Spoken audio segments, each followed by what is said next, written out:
So the last thing that I'm thinking about is the final piece. It's going to bring it all together. It's going to tie in the location, it's going to tie in the lighting and the styling and the characters, and really make this story come to life is the framing.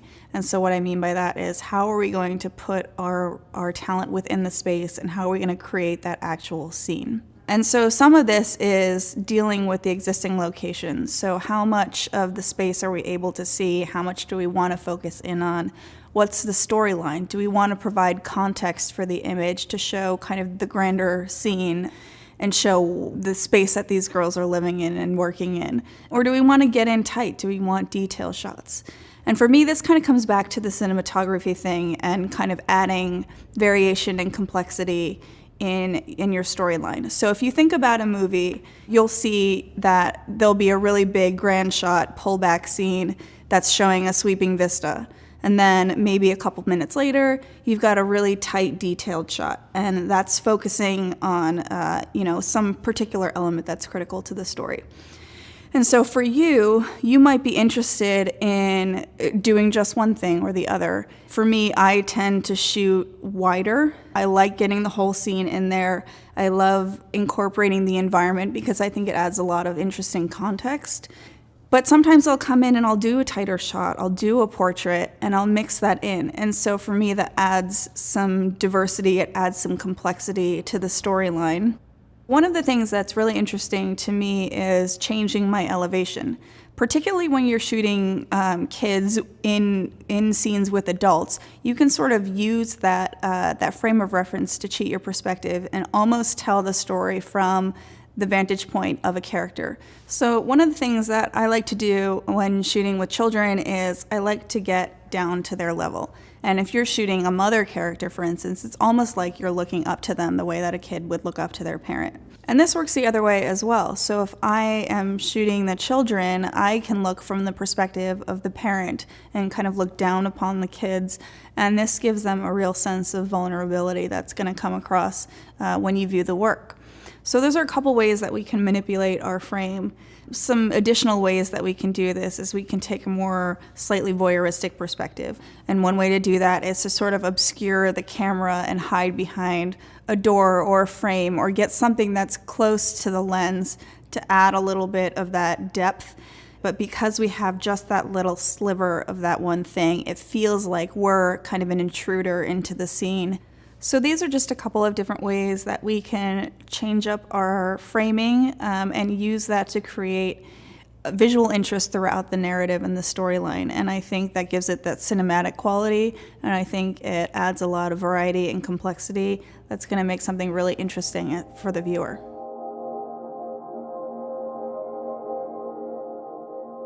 So this image is kind of the culmination piece. It's the one that sort of fits at the end of the narrative, and it's our two girls in bed, and our younger sister is afraid of something, a monster, something under the bed. And so our older sister comes to the rescue, and she starts peeking under the bed.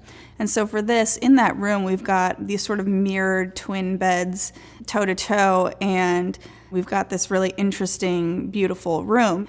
So again, we're keeping it fairly wide. I'm shooting at around 24 millimeters to get a lot of that room in the scene.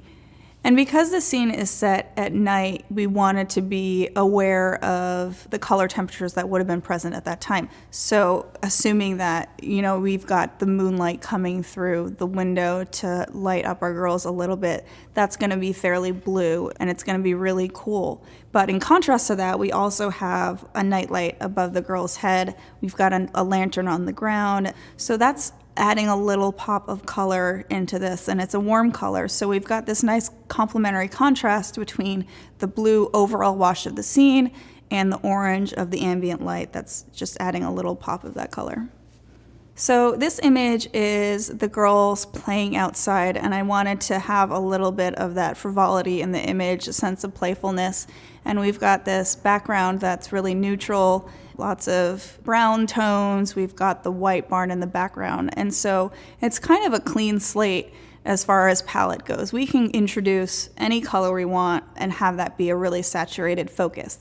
So what we ended up doing is we put Gigi in a bright red jacket. And so what this does is it really makes her pop off the screen. And she's also front and center. She's hiding behind this tree, and Isabella's kind of coming around. And having that red in there as well also adds this element of high energy too. So it's a really playful image. The color is going to reflect that as well as the posing. We also did this outdoor scene, which is a little bit more of a tender moment between the girls. So we've come in a little bit on the frame. We're a little bit tighter. The focus is less on the environment and what they're doing there. It's a quieter moment. And so we still have this red jacket, but now she's facing the other way and it's open and she's got this white underneath it. There's the reference of the red that's a little bit of an allusion to the playfulness and the mischievous nature of the younger daughter, but ultimately the scene is about the two girls and their tender moment in this relationship. So this image is probably one of the most fun images that we shot. It kind of shows off this devilish nature of the younger sister, which is kind of a thematic element that continues throughout the imagery. Basically, we've got our younger sister cracking an egg on her older sister's head, who is looking up in awe. And again, we wanted to be more playful with this, and so the color palette is a little more vibrant. We've got those bright colors in the kitchen, and we've tried to dress our girls to match. We have that red again on our younger sister, which is sort of signaling that she's a little firecracker for sure. And in terms of our framing for this, it's kind of medium. So we've got some context of the scene. We've got hints of the corner of the cabinet here and the dining room table here, but really the focus is on the cabinet and the counter that the girls are sitting at and what they're doing right there. And lighting-wise, again, we're getting that sort of hard light source coming in and really hitting the girls, so they're the focus of the attention in the image. So this image is meant to be a really tender moment, an endearing moment between the girls and their moms. So we've got all three of them in one scene together. They're getting ready for bed. They're all braiding each other's hair and just having this really sweet moment. And because we're working in a fairly pastel-colored room, we brought in styling that is going to reflect that. And so everything is fairly neutral in the scene. The girls are in a soft pink color, and everything just feels really sweet. Again, the frame is fairly wide, so we get all three of the girls in the shot and the bed frame and a little bit of the details on the bedside table beside them, just little context clues for what their personality is and what books they're reading on the bedside table. But ultimately, these three girls are the center point of this image, and they're the focus, and what they're doing is the most important aspect. So I imagine there are kind of these moments of downtime where the girls aren't running amok in the farm or they're not doing chores, and this particular image is kind of meant to be a reflection of that. And the way that it's framed is fairly wide because I wanted this sort of staggering effect.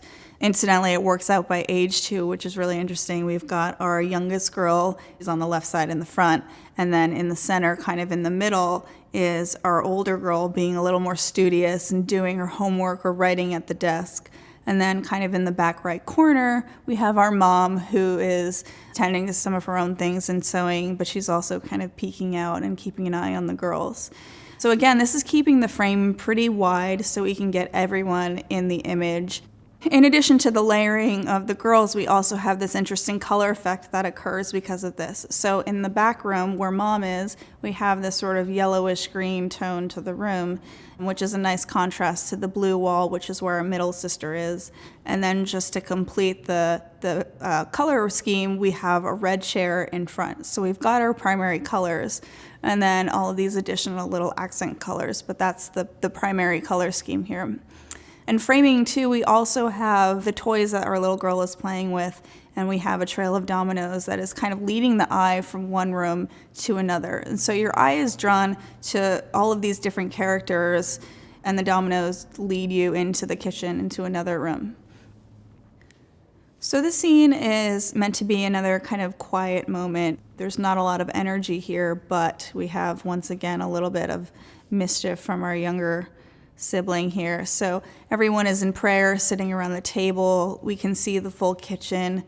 So again, we're keeping with the lighting scheme, having that hard light coming in. And interestingly enough, we had the light outside of the door, and it comes in and it kind of rakes across Mom and our older daughter while they're in prayer. So it's almost this kind of heavenly glow, and yet it's not quite catching our younger sibling. And so she, being always the troublemaker and is once again getting to it at the kitchen table, is doing the same thing, and she's kind of in the dark here.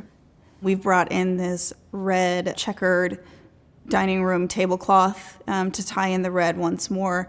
And then for our mom and our older daughter, we've dressed them in fairly neutral colors.